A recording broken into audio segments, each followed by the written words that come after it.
Avant les chutes de neige annoncées ce week-end, les ouvriers mettent les bouchées doubles sur les chantiers dans les stations de ski. Illustration à Barège, un des versants de la station du Grand Tourmalet, avec des grues et engins de chantier en pleine action. D'abord la remontée mécanique, un 4 places avec tapis d'embarquement.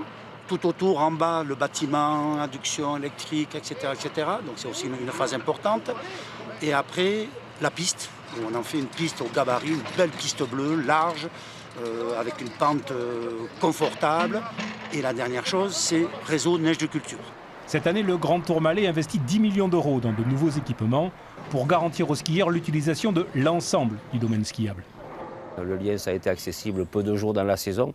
Là, il va être accessible dès le premier jour jusqu'au dernier grâce à cette nouvelle piste qui aussi va donner de nouveaux paysages et à la neige de culture. Le Grand Tourmalet, associé à 6 autres stations, compose le réseau NP. 50 millions d'euros de chiffre d'affaires, l'Alliance pèse la moitié du marché du ski dans les Pyrénées. Et si ces stations améliorent leurs équipements, elles doivent aussi composer avec des logements peu utilisés. Un tiers des appartements sont occupés à peine 4 semaines par an. NP veut donc accompagner les propriétaires dans la rénovation de leurs biens pour ensuite les mettre en location. On a décidé d'imaginer un clé en main.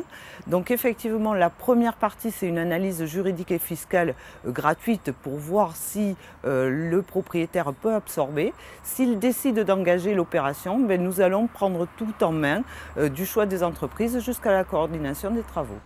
Ce système d'aide et de soutien à des propriétaires éloignés des stations de ski a déjà fait ses preuves dans les Alpes, à Champs-Rousse ou Courchevel par exemple. Il est désormais décliné dans les Pyrénées.